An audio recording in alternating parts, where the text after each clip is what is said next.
Operation Barbarossa and the beginning of the Soviet invasion, June 1941. Our story, the story that will lead us to the hellish gates of Stalingrad, begins not on the banks of the Volga, but much earlier, on a fateful day in June 1941. On that dawn, the world witnessed the awakening of a sleeping beast. The Nazi war machine, under the ruthless command of Adolf Hitler, was launching the Operation Barbarossa, a colossal invasion, a tsunami of steel and fire that would crash down on the Soviets' way. Union. This was not just another military campaign, it was an ideological crusade, a diabolical plan to annihilate communism, to wipe off the map the existence of a people and an ideology that Hitler so despised. The goal was clear and terrifyingly ambitious: to seize control of the vast and rich Soviet natural resources, the wheat fields that would feed the Reich, the coal and iron mines that would forge its weapons, and above all, the oil that would lubricate its war machine, and thus expand the Third Reich eastward, creating an empire that would last 1,000 years. It was a surprise attack, a treacherous blow delivered without a declaration of war, with millions of German soldiers, the feared Wehrmacht, advancing like a plague across a vast territory, sweeping away everything in their path. Speed was the key, the essence of blitzkrieg, the lightning war. The idea was to crush Soviet resistance in a matter of weeks, perhaps months, before General Winter, the most feared of enemies, could raise his walls of ice and snow. Panzer tanks roared, Stuka planes screamed overhead, and the infantry advanced relentlessly, leaving a trail of destruction and despair. Cities fell, defenses disintegrated, and the Red Army, taken by surprise, retreated in disarray, leaving behind thousands of dead and wounded, a bloodbath that marked every kilometer of the German advance. But as history, that wise old teller of truths, shows us, not everything went as planned. The vastness of the Soviet Union, the tenacity of the Soviet people, and above all, the brutality of the Russian winter, began to take their toll. Soviet resistance, although initially disorganized and bleeding, began to solidify, to transform into a wall of flesh and blood, tempered by cold and fury. The attempt to take Moscow, the capital, which seemed so close, met with fierce resistance, a wall of ice and steel that thwarted the plans for a quick and decisive victory. What had seemed like a military stroll, until easy conquest, slowly turned into a quagmire, a swamp of mud and blood, where the German war machine began to lose its momentum, to drown in a sea of snow and sacrifice. The stage was set for what would become the bloodiest battle in human history, and Stalingrad, still a distant name, already felt the harbinger of the approaching storm. Operation Blue and the change of focus, 1942. The failure in Moscow, the capital that refused to fall, left Hitler furious, but it did not make him give up his megalomaniacal plans. On the contrary, it only prompted him to drastically reassess his strategy in 1942. Impatient and thirsty for resources to feed his insatiable war machine, the Führer turned his gaze from the political heart of the Soviet Union to its fertile womb, the South. Thus was born the Operation Blue, a new offensive that promised to be the key to final victory, a blow that he believed would crush Soviet resistance once and for all. The great prize was no longer the glory of conquering Moscow, but black gold, the lifeblood of modern industry, the oil fields of the Caucasus. These vast reserves were vital, the lifeblood that would keep panzer tanks moving, Luftwaffe planes in the air, and German factories humming. Without oil, the war was lost. But to protect the flank of these troops, who were ravenously advancing toward oil, and to cut off the vital flow of Soviet supplies down the mighty Volga River, one city became the main target, the focal point of all this. Ambition, Stalingrad. Yes, the city that bore the name of the Soviet leader himself, Joseph Stalin. For Hitler, conquering Stalingrad was not only a strategic necessity, a logistical choke point, it was also a devastating symbolic blow, a personal affront to his greatest enemy, an act of humiliation that he hoped would break the Soviet spirit. The city thus found itself at the center of a perfect storm, a confluence of ambitions, strategies, and hatreds that would forever change the course of the war, transforming it into the stage for one of the most brutal and bloody confrontations in human history. First battles and air bombings, July-August 1942. With Hitler's decision to focus on Stalingrad, the city that bore the name of his arch-rival, his fate was sealed. The first signs of the catastrophe that would befall the city appeared in July 1942. It was not yet the hand-to-hand combat that would become the hallmark of the battle, but rather the initial clashes in the outskirts, a kind of grim prelude to the inferno that was to come.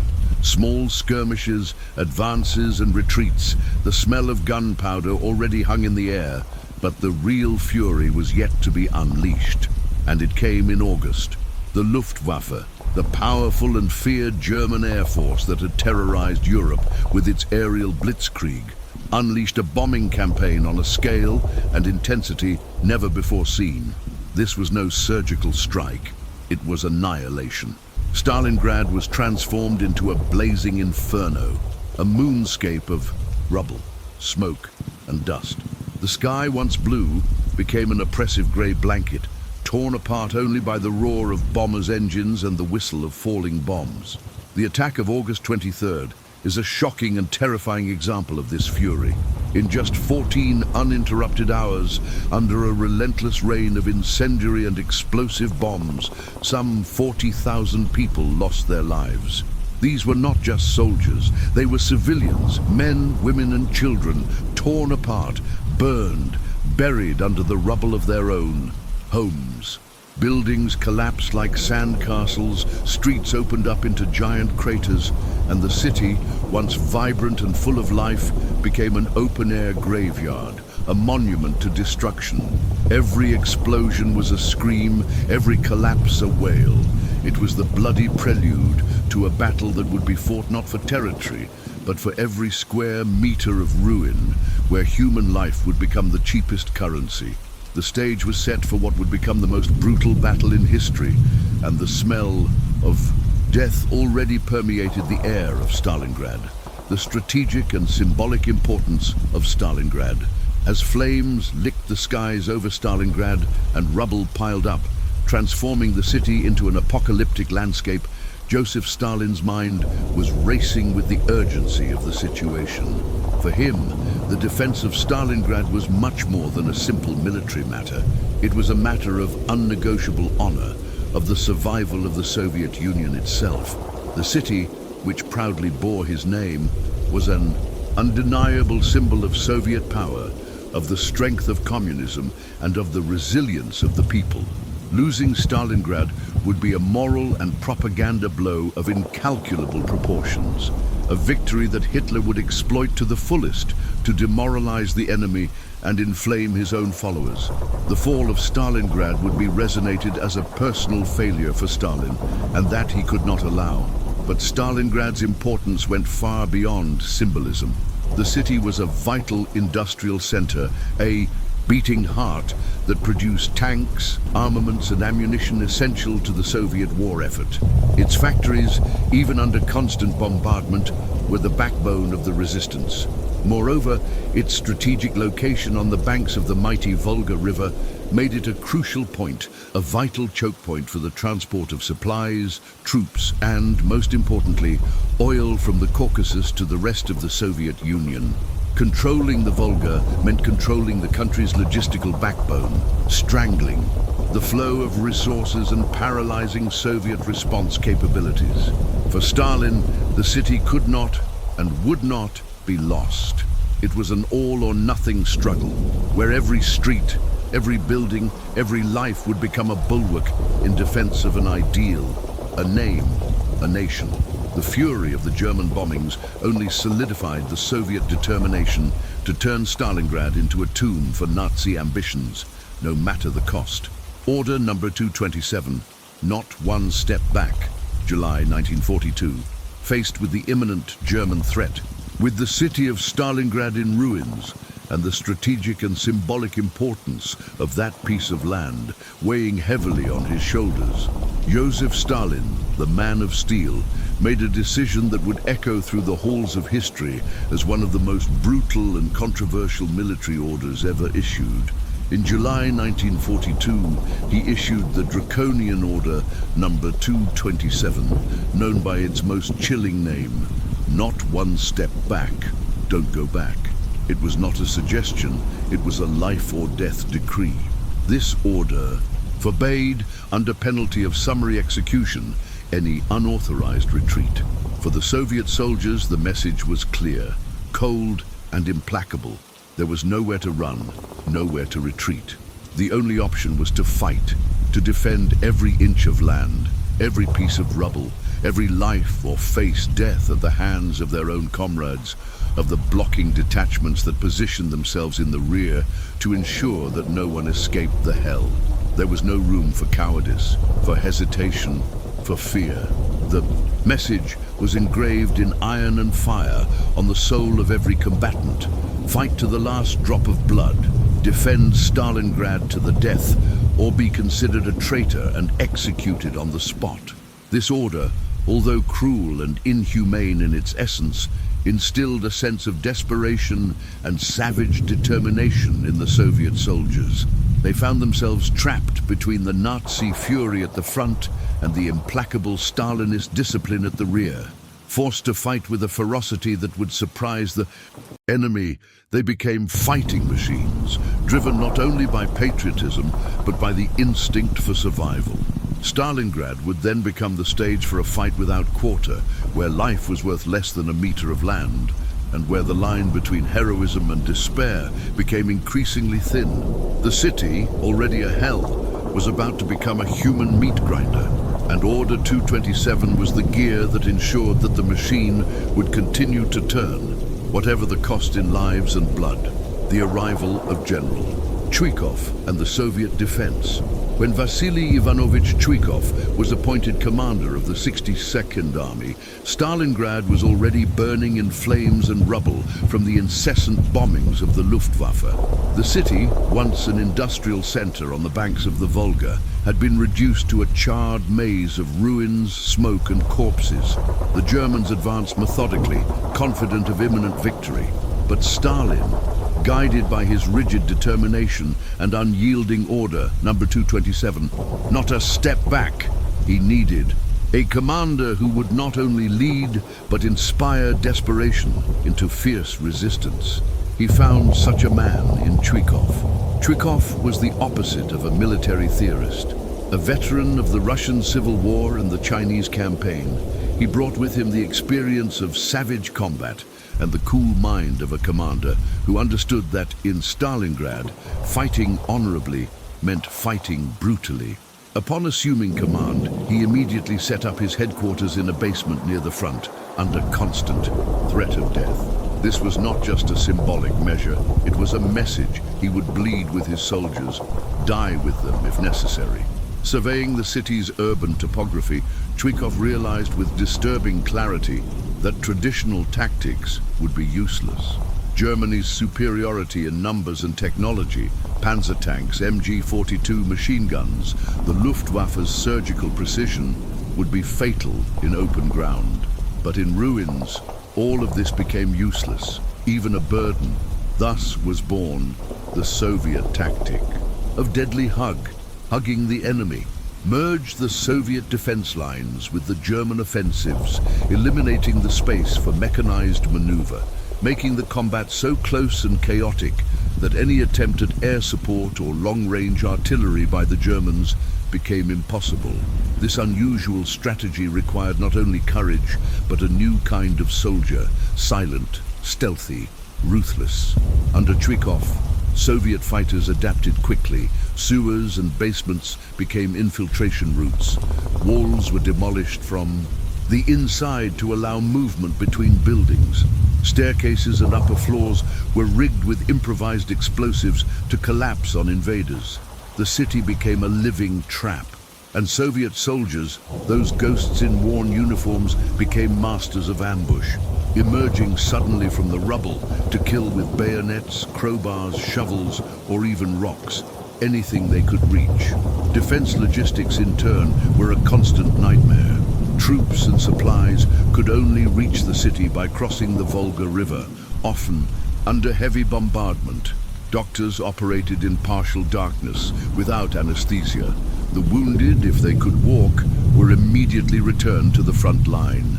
Morale was sustained not by rations or ammunition, but by strict discipline, patriotic ideology, and an almost mystical belief that the fall of Stalingrad would mean the end of Mother Russia. Chuikov understood this spirit and exploited it to its fullest extent. Any soldier who retreated without orders could be summarily executed. The city had to be defended not just with the body, but with the soul. At the same time, Chuikov knew how to use the symbolic power of the city to his advantage. He transformed Stalingrad into more than a battlefield, into an altar of resistance. Every defended factory, like the Dzerzhinsky tractor plant, your barricade weapons factory, became a symbol. The fighters who defended it were not just soldiers, they were heroes of the new Soviet epic. A building could be defended by 4 men for weeks, and that was enough to inspire thousands. In a letter to his superiors, Chuikov described the objective. Don't let the Germans sleep for a minute. It was a war of attrition turned insane. Grenades were thrown into corridors at all hours. Night raids were relentless. Death came from above, from below, from the sides, from any place where the shadow could hide an armed Soviet. In less than a month, the tactic was beginning to take effect. The German advance was stalling, exhausted, disoriented. Troops, with no clear idea of where the battlefront began or ended, were easy prey for ambushes and lightning counterattacks. Stalingrad, as Chuikov had predicted, was beginning to swallow its invaders.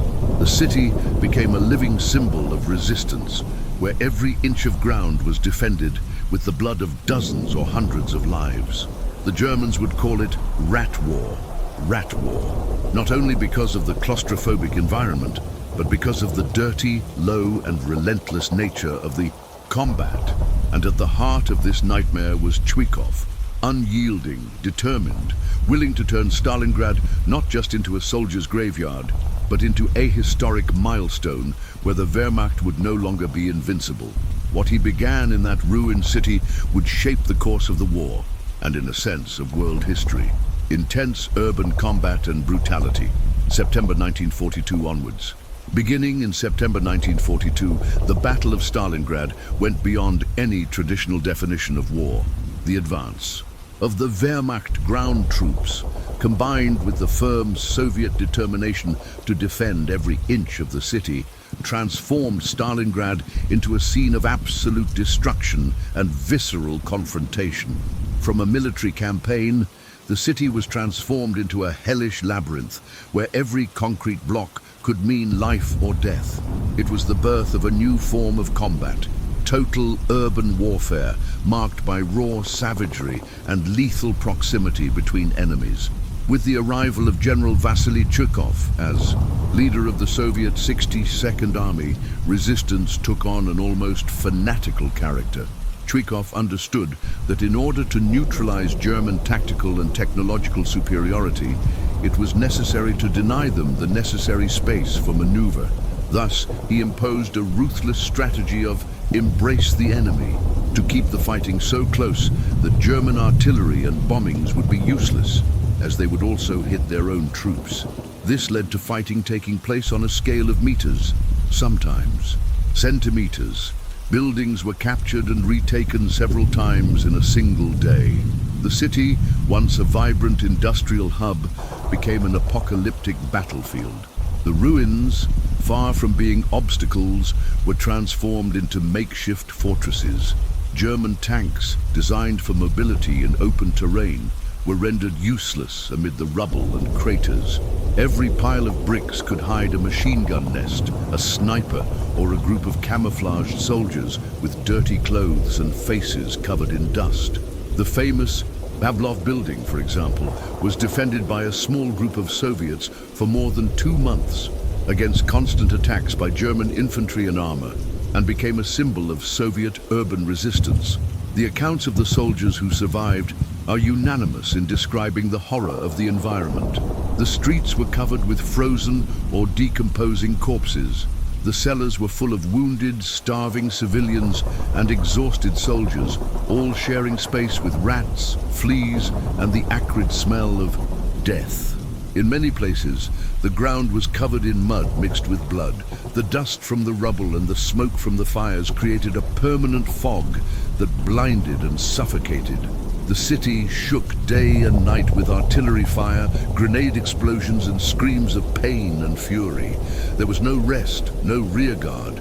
Many soldiers fought to the point of complete exhaustion without sleeping for days, and eventually died standing up, with their eyes open. The line between the living and the dead, between soldiers and civilians, disappeared. Children could be seen carrying ammunition or helping to care for the wounded. Women wielded weapons or rummaged through ruins for scraps of food. The entire city seemed to have become a living organism, hungry for survival, willing to resist until its last breath. The brutal tactics of both sides made Stalingrad a symbol of the degradation of humanity in modern warfare. Summary executions of deserters, the use of civilians as shields, deaths from burns, starvation and disease became everyday occurrences. The cold of the approaching winter only made matters worse. Rivers froze, the wounded died of hypothermia, and the snow hid mines and deadly booby traps. But amid the chaos, also emerged the spirit of resistance that would shape the myth of Stalingrad. With every house defended, with every meter of ground reclaimed or held at extreme sacrifice, the Soviets were not just fighting an invasion, they were defending their national identity. It was more than a city. It was a symbol, a bastion of the homeland, the place where the fate of the Eastern Front was being decided. In the end, Stalingrad was not just a battlefield. It was a mass torture chamber where urban combat reached levels of horror and intensity never before seen in the history of modern warfare. A milestone that redefined the limits of human endurance and the brutality of armed conflict. The war of attrition and the suffering on both sides with the city turned into a meat grinder where every street and building was fought over inch by inch in brutal urban combat. Stalingrad became the scene of a relentless war of attrition. There were no more rapid advances or decisive victories, only the slow, agonizing erosion of lives and resources. Both sides suffered catastrophic losses on a scale that defied imagination. Thousands of wounded, maimed, and traumatized men were evacuated daily, their bodies scarred by the savagery of battle. But for every soldier withdrawn, new troops, many of them young and inexperienced, arrived to fill the gaps, thrown into the Stalingrad cauldron like kindling. Crossing the Volga River under constant enemy fire was a game of Russian roulette, an act of desperation and courage. Boats filled with men and supplies, often improvised, were easy targets for German artillery and aviation. The waters of the Volga, once a symbol of life, now ran red with the blood of those trying to cross. But beyond the direct combat, an even more relentless and treacherous enemy began to emerge. An adversary that used neither bullets nor bombs, but which reaped lives with frightening efficiency: the Russian winter. With temperatures dropping dramatically, snow and ice became a torment for German troops, ill-equipped for the extreme cold. Frostbite, gangrene, hypothermia, and disease spread like a plague, turning soldiers into ice statues, their weapons clutched in numb hands. The lack of food, warm clothing, and medicine turned hunger and cold into constant torturers. The war of attrition was not just against the visible enemy, but against nature itself, which was proving to be as merciless as bullets and bombs, and which was being used masterfully by the Soviets. With each passing day, hope faded, and the certainty that Stalingrad would be the end for many became a cold and brutal reality. In the icy hell of Stalingrad, where everyday life was a gamble and death a certainty, War was not fought solely with tanks, artillery, and massed infantry. A more subtle but equally devastating battle was being fought in the shadows and night skies, sapping the morale and sanity of the German troops. This paper will delve into the crucial role of two elements that became symbols of Soviet resistance and nightmares for the invader: the snipers, masters of silent killing, and the legendary night witches, female aviators who transformed obsolete biplanes into instruments of psychological terror. Through their actions, the Soviet Union demonstrated that war was fought not only with raw firepower, but with cunning individual courage and a relentless war of nerves. The role of snipers and the night witches, legends and nightmares. Amid the hellish chaos and endless destruction that was Stalingrad, where the war of attrition claimed lives every second and suffering was the only constant, figures emerged who became legends, heroes and ghosts that terrorized the enemy. These were not large armies or armored divisions, but individuals and small groups who, with their cunning and courage, undermined the morale and effectiveness of the German troops.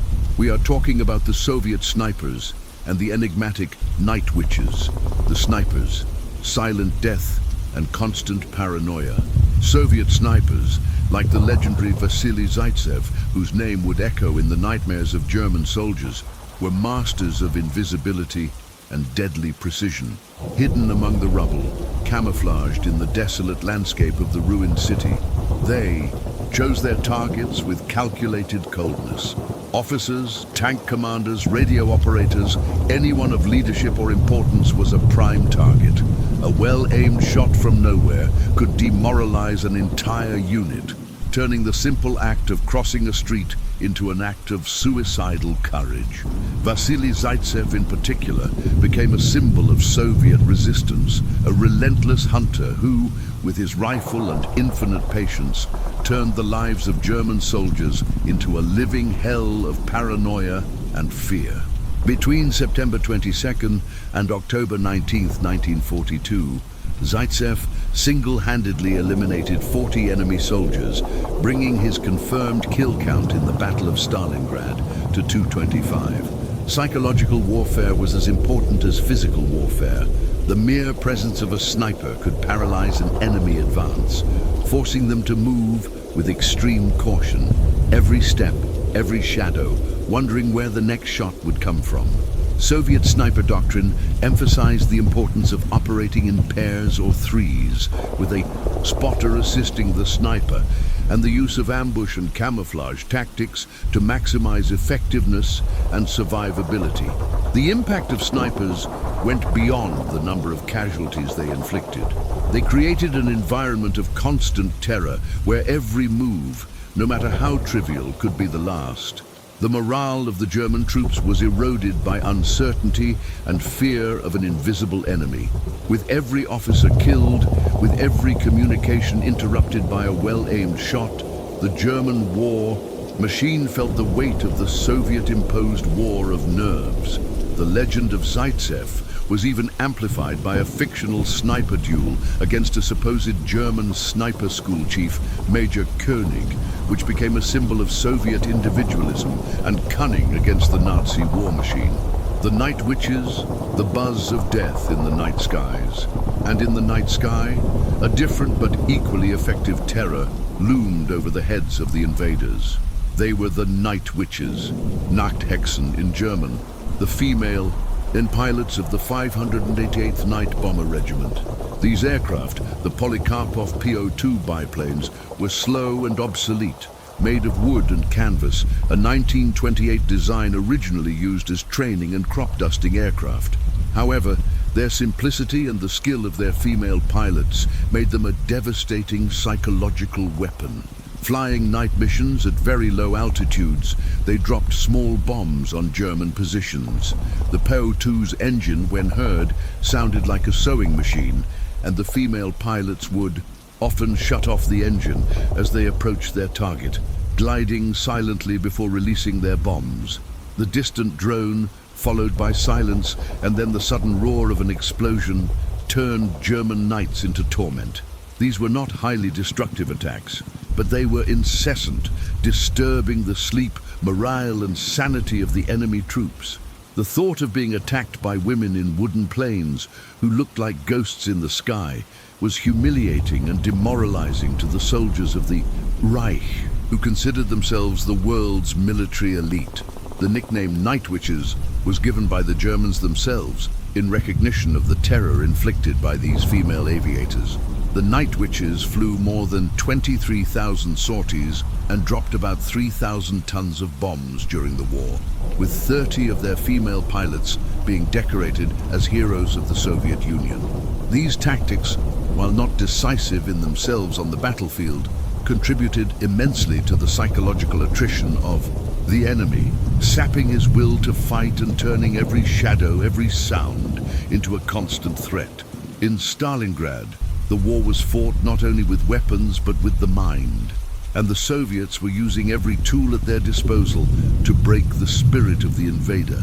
The role of snipers and the Night Witches in the Battle of Stalingrad goes beyond mere casualty counts. They represent the Soviet ability to adapt and innovate in the face of a technologically superior enemy using asymmetric tactics to inflict psychological damage and undermine the enemy's morale. The figure of the sniper, personified by Vasily Zaitsev, transformed the urban landscape into a deadly hunting ground, where stealth and precision were the most fearsome weapons. The Night Witches, in turn, with their archaic biplanes, demonstrated that persistence and cunning could be as effective as massive firepower, transforming the German Knights into a torment of buzzing and exploding. Together, these elements contributed to the disintegration of the enemy's will to fight, proving that war is ultimately a battle for the mind and spirit as much as for territory. Stalingrad was the stage where the brutality of war met human resilience and where legends were born of terror and despair. Operation Uranus, the Soviet counter-offensive, November 1942. As the Germans became increasingly bogged down in the urban fighting of Stalingrad, exhausted by the brutality of house-to-house combat, bleeding under sniper, fire and driven mad by the night attacks of the Night Witches, the Soviets were secretly preparing a devastating blow, a masterstroke that would change the course of the war. Far from the eyes and ears of the Wehrmacht, in the vast frozen steppes north and south of Stalingrad, the Red Army was assembling a colossal force, an army of revenge. In November 1942, the Operation Uranus, a gigantic counter-offensive, a massive pincer movement aimed at encircling and annihilating the German Sixth Army. The strategy was brilliant in its simplicity and audacity to attack the vulnerable flanks of the German army. These flanks, stretched and poorly defended, were defended not by the experienced and well-equipped German troops, but by Romanian and Hungarian contingents, less trained, poorly equipped, and with low morale. It was the Achilles heel of the Nazi war machine. Thousands of Soviet tanks, like waves of steel, advanced rapidly, breaking through the enemy lines with overwhelming ferocity. The I infantry, following closely behind, swept away any resistance, turning the retreat into a desperate flight. The German soldiers, who had been focused on the bloody fighting inside Stalingrad, were taken completely by surprise. What they thought was an imminent victory turned into a nightmare of encirclement and annihilation. The goal of Operation Uranus was not just to relieve pressure on Stalingrad, but to annihilate the enemy, cutting off his supply lines and isolating him completely. It was a high stakes, a calculated risk, but if successful, it would spell the end of Hitler's dream in the East. The Soviet pincers were closing inexorably, turning the vast steppe into a death trap. The roar of Soviet tank engines and the battle cries of Red Army soldiers echoed through the freezing air, heralding the arrival of a new phase in the battle, a phase in which the hunter would become the hunted, and the fate of millions of men would be sealed by frost, hunger, and Soviet fury. Operation Uranus was not just a military maneuver. It was the embodiment of revenge, the beginning of the end for the German Sixth Army. The Battle of Stalingrad, one of the bloodiest and most decisive engagements of World War II, reached its climax with the encirclement of the German Sixth Army. This event was not only a military defeat, but a humanitarian and psychological disaster that sealed the fate of hundreds of thousands of soldiers and marked an irreversible turning point on the Eastern Front. Operation Uranus, the ingenious Soviet counteroffensive, turned the once victorious Wehrmacht into a trapped, starving and frozen force. This document will explore in detail the formation of the encirclement, the brutal conditions inside the pocket, and the devastating consequences of Hitler's stubbornness, which condemned an entire army to annihilation. The encirclement of the German Sixth Army, the trap closes Operation Uranus, launched on November 19, 1942, was a strategic masterstroke that took the German High Command completely by surprise.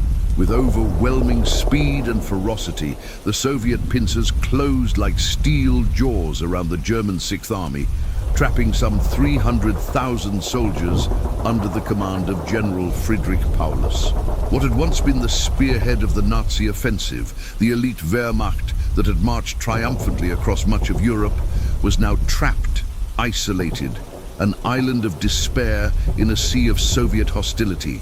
The vastness of the Russian steppe, which had once seemed an open field for conquest, had now become an icy, unforgiving prison. The execution of Operation Uranus. Operation Uranus was meticulously planned to exploit German weaknesses, primarily their overextended supply lines and their reliance on less equipped and motivated Allied troops to protect their flanks. The Soviets concentrated massive forces at strategic points, aiming to break through the Romanian and Hungarian lines, protecting the flanks of the Sixth Army. The offensive was divided into two main fronts. Northern flank. On 19th of November, Soviet forces on the northern side of the Axis flank at Stalingrad began their offensive. They broke through the lines of the Romanian Third Army, which was poorly equipped and unprepared for the intensity of the Soviet attack.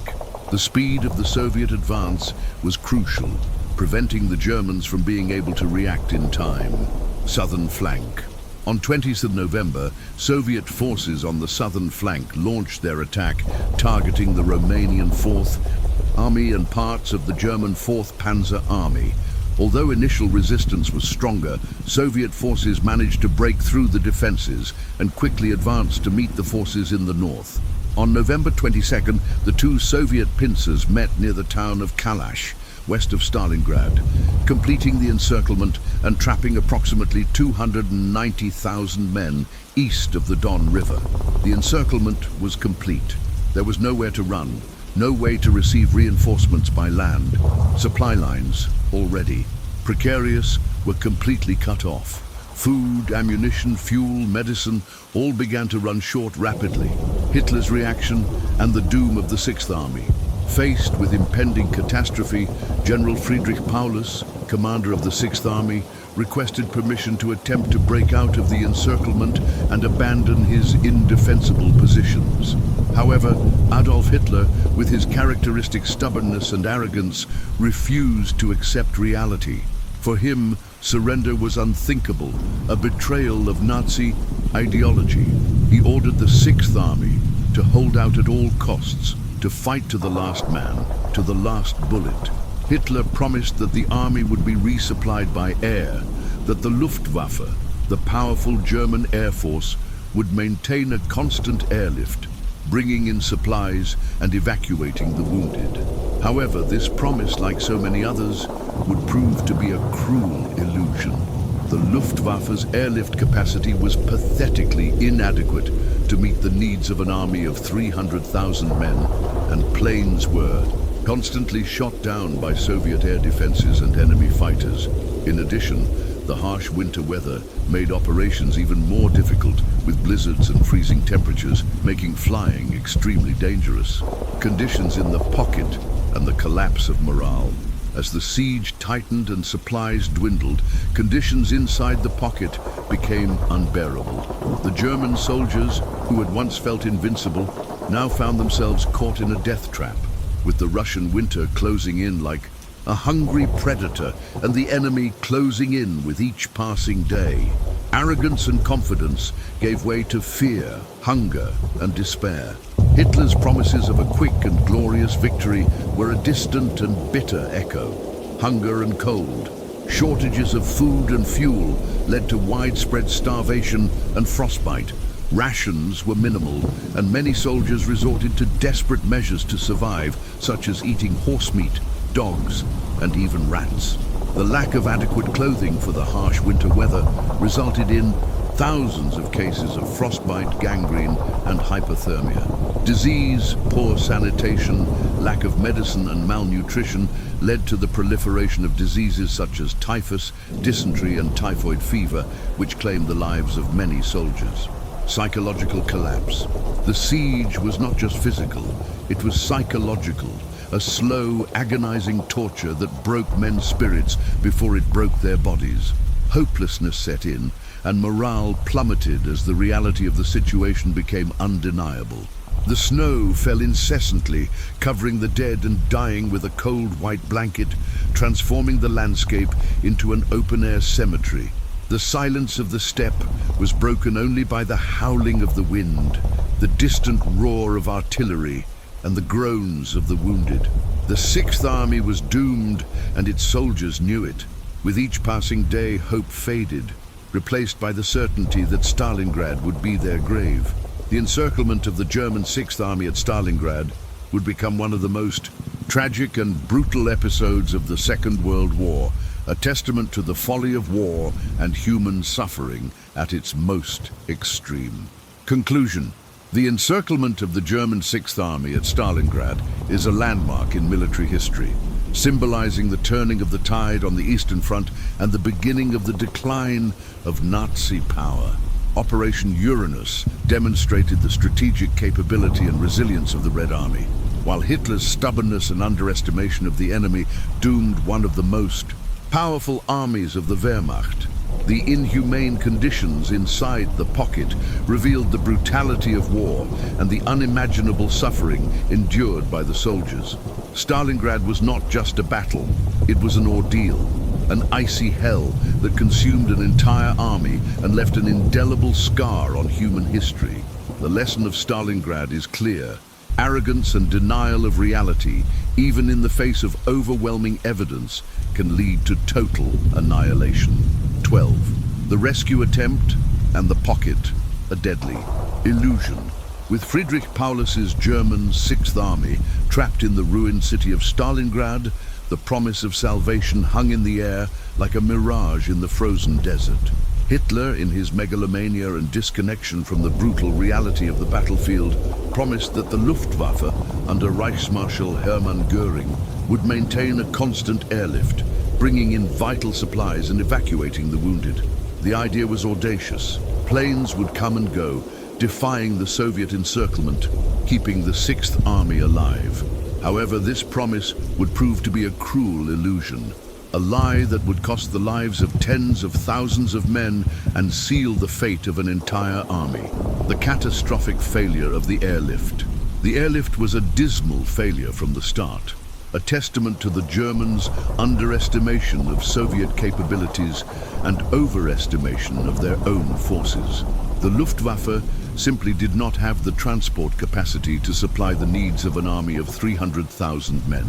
It was estimated that about 750 tons of supplies would be needed per day to keep the Sixth Army operational. But the Luftwaffe could barely deliver a fraction of that.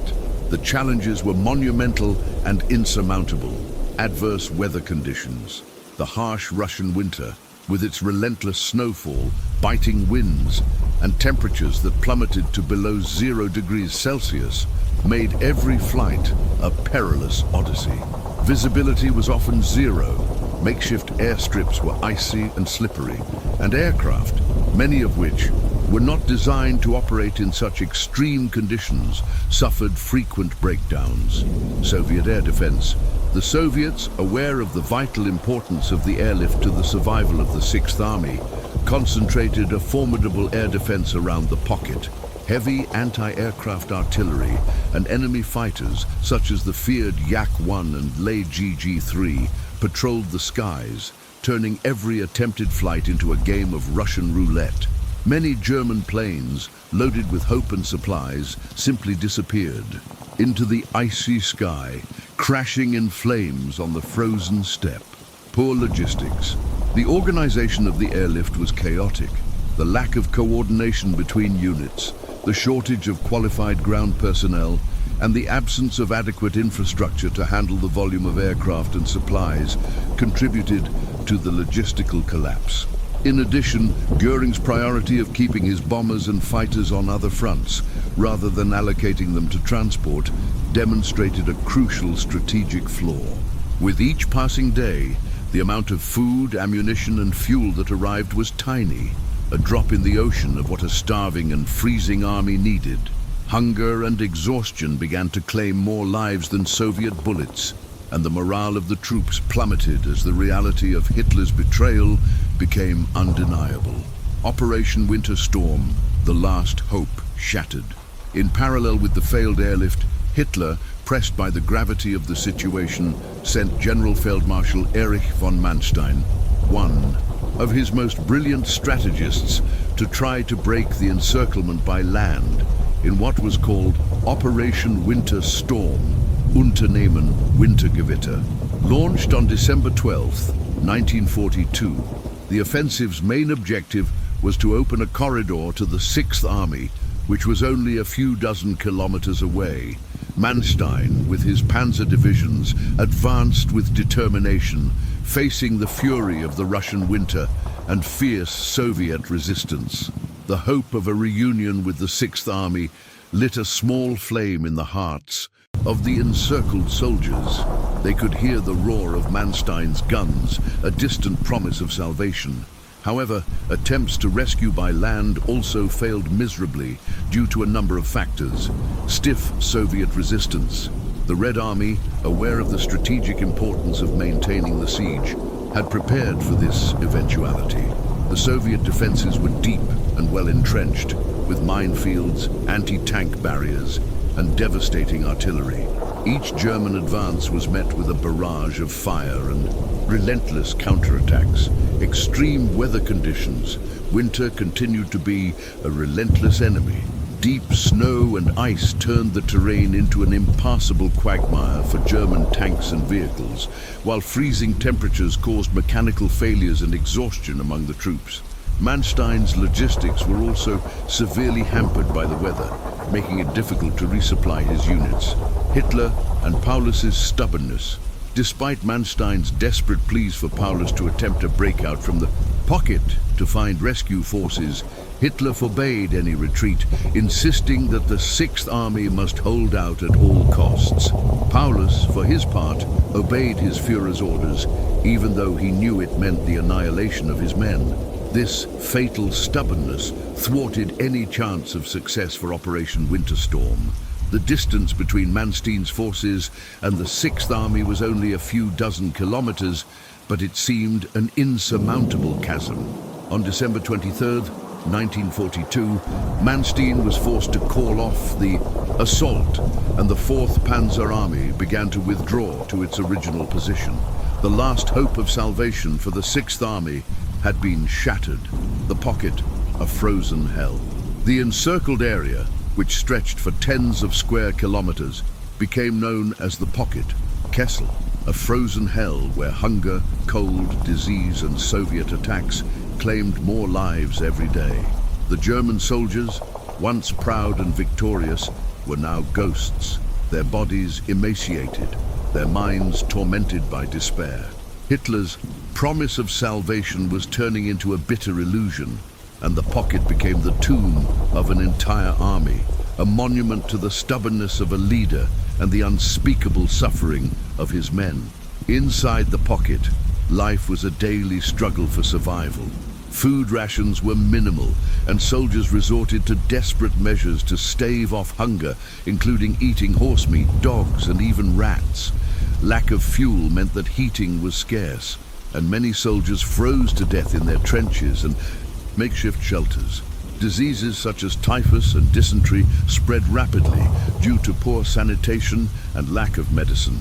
With each passing day, the siege tightened, and the certainty of annihilation became the only truth for the doomed men of Stalingrad. Resistance, once fierce, gave way to apathy and despair. Surrender, once unthinkable for the soldiers of the Wehrmacht, began to be seen as the only way out of their suffering. The Stalingrad pocket became a symbol of the brutality of war and the futility of fanatical resistance in the face of insurmountable reality. 13. The harsh winter and German hopelessness. The final executioner.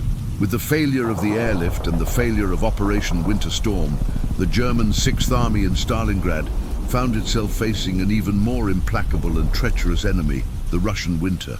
What had once been a decisive factor in the Moscow campaign, turning the blitzkrieg into an icy quagmire, was now the final executioner of the Sixth Army at Stalingrad. Temperatures dropped to minus tens of degrees, turning the landscape into a white, frozen wasteland, where the biting wind howled like a funeral dirge.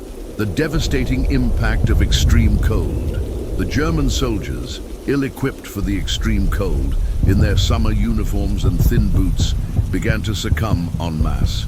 Frostbite, gangrene, and hypothermia spread like a silent plague, claiming lives as brutally as Soviet bullets and grenades. With each passing day, weakness grew, resistance diminished, and hope faded like the smoke of a last cigarette. The situation was one of indescribable horror. Frostbite and amputations. Fingers and toes blackened and fell off, bodies turned into ice statues, their weapons clutched in numb and useless hands. The lack of proper clothing, gloves and insulated boots made exposure to the cold a slow and agonizing death sentence.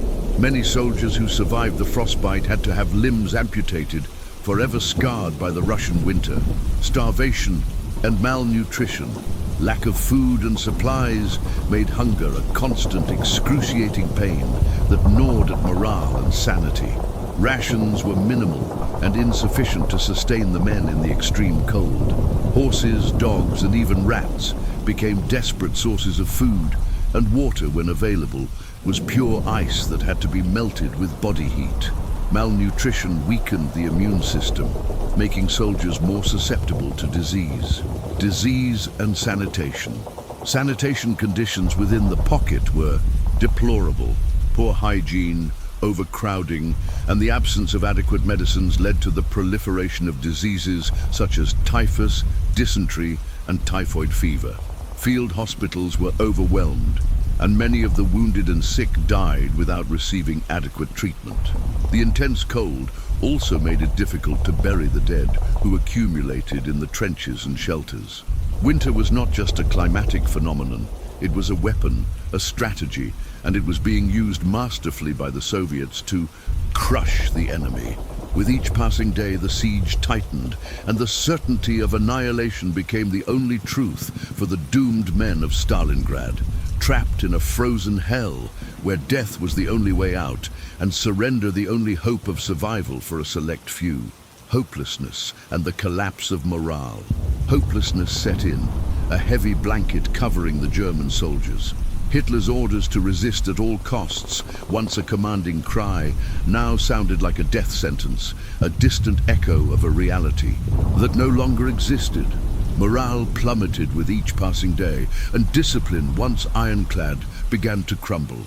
Soldiers who had once marched with pride now shuffled along, their eyes hollow, their faces etched with hunger and cold. The Soviet resistance, on the other hand, accustomed to the cold and fighting on its own turf, held firm, driven by the fury of revenge and the knowledge that winter was its most powerful ally. The collapse of morale manifested itself in several ways: disobedience and desertion. Although German discipline was legendary, the inhumane conditions in Stalingrad led to increasing instances of disobedience and even desertion.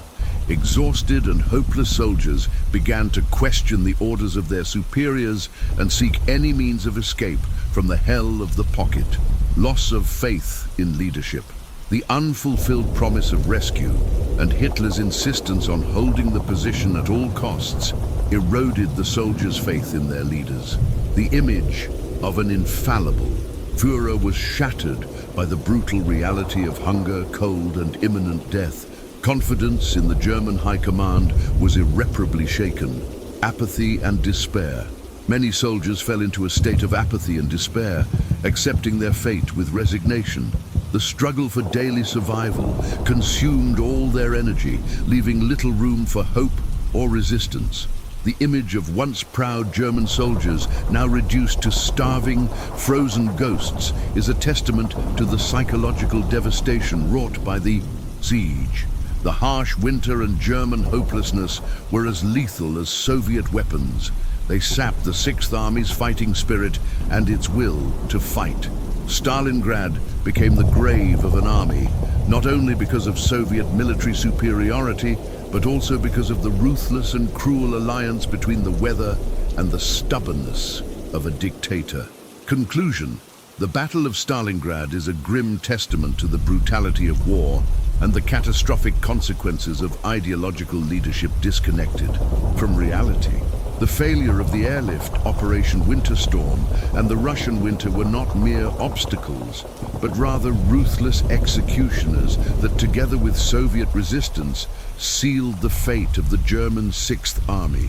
Hitler's stubbornness in not allowing a retreat, his underestimation of Soviet capabilities, and his inability to recognize the reality on the battlefield turned Stalingrad into a symbol of annihilation and suffering. The surrender of Paulus and what was left of his army in February 1943 marked not only the end of a battle, but the beginning of the end for Nazi Germany on the Eastern Front. The lesson of Stalingrad echoes throughout history.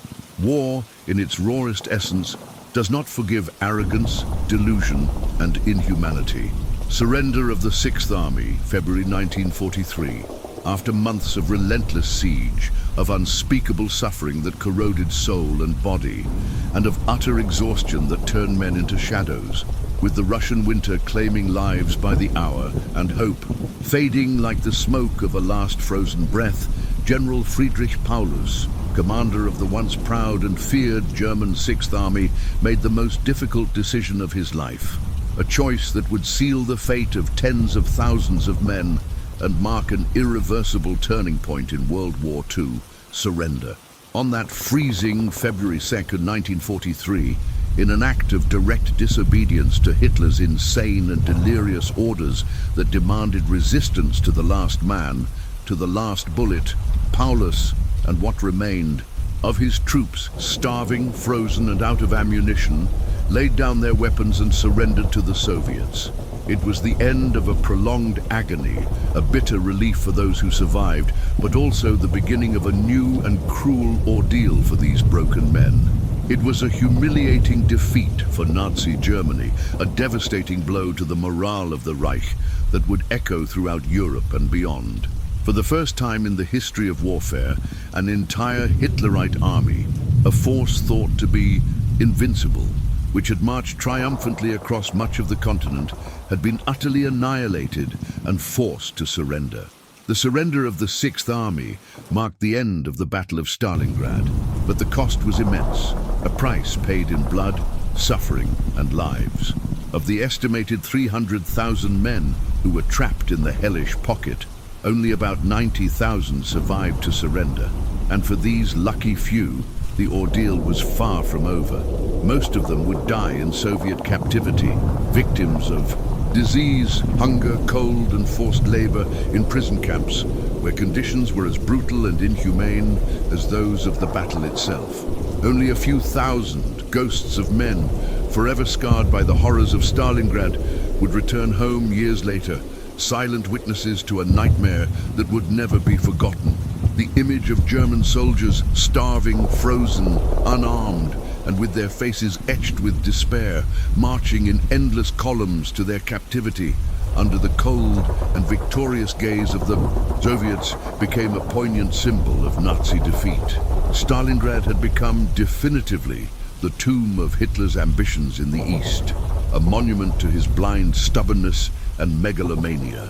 The city he had so longed to conquer, and which bore the name of his greatest enemy, had become his greatest nightmare.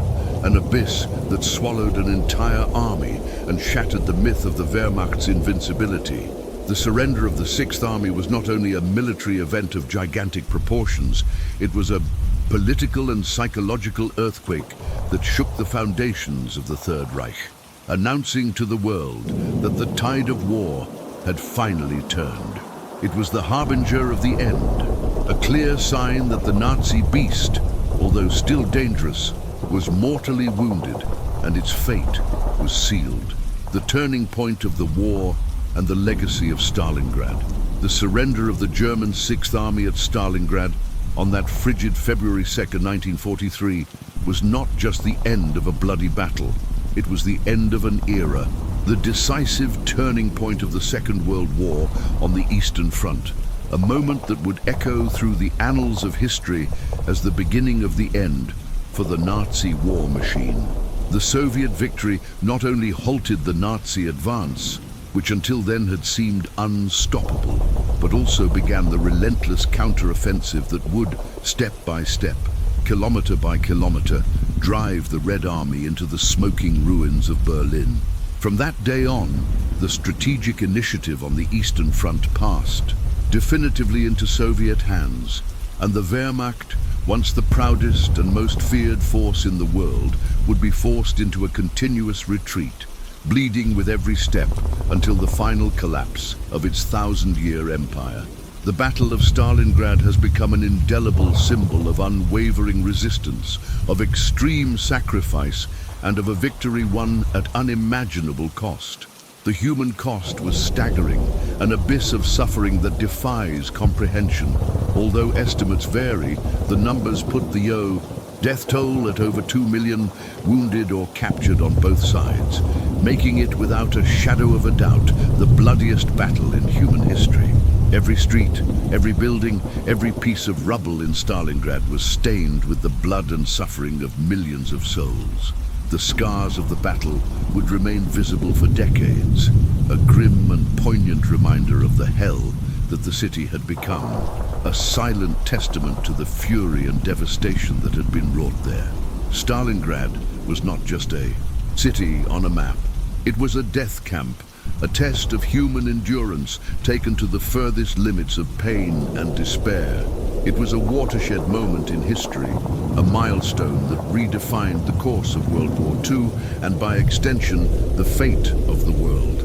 Its legacy echoes to this day, a powerful voice reminding us of the brutality of war, of the human capacity to endure even in the most adverse conditions, and of the importance of never underestimating the unbreakable determination of a people fighting for their very survival.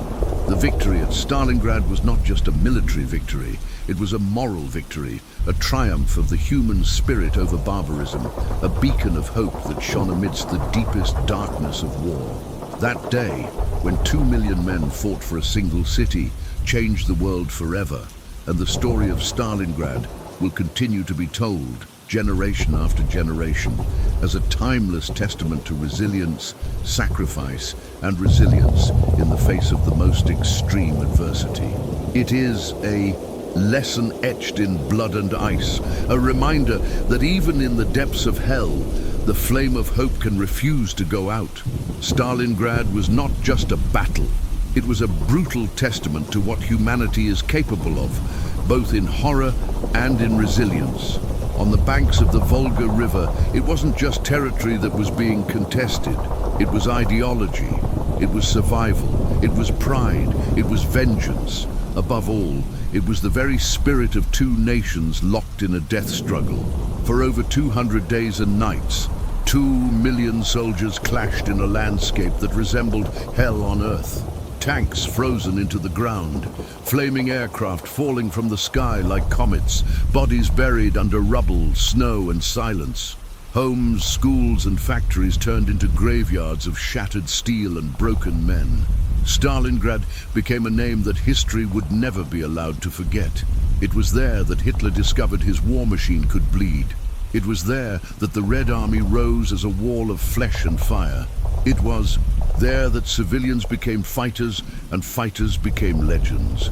Every brick of that city was paid for with blood. Every inch of ground was soaked in sacrifice. This was a war of attrition, yes, but also a war of will. And in that frozen abyss, the Soviet will endured. And then silence, the silence of surrender, the silence of broken men, of a starving army folding under the weight of its own ambition. On February 2nd, 1943, the proud 6th Army of the Wehrmacht laid down its arms. It was the first time in the war that an entire German army had been utterly destroyed. The myth of Nazi invincibility was shattered, right there in the snow-covered ruins of a city they had failed to take. But the price was unimaginable. Over 1 million Soviet soldiers and civilians dead, wounded or missing. 300,000 German soldiers surrounded, only 90,000 survived to surrender, and just a few thousand would ever return home. What remained were ghosts, haunted men carrying the weight of a defeat that marked the turning point of the entire war. And yet, Stalingrad did not die. It resisted, it endured, it rose from the rubble, a city reborn from fire and frost, a monument to the unbreakable human spirit. Stalingrad is more than a chapter in a history book. It is a warning, a memory, a frozen scream that echoes through time. It was in that city, forgotten by many, underestimated by most, that the fate of World War II began to shift. It wasn't just about guns or tanks. It was about willpower, about sacrifice, about the refusal to give up, even when surrounded by death. Stalingrad was the day 2 million men fought for a single city. But it was also the day history was forged in steel, smoke, and blood. And among the ashes and the dead, the foundations of Hitler's defeat were laid. May we never forget what happened there, and may we never allow it to happen again.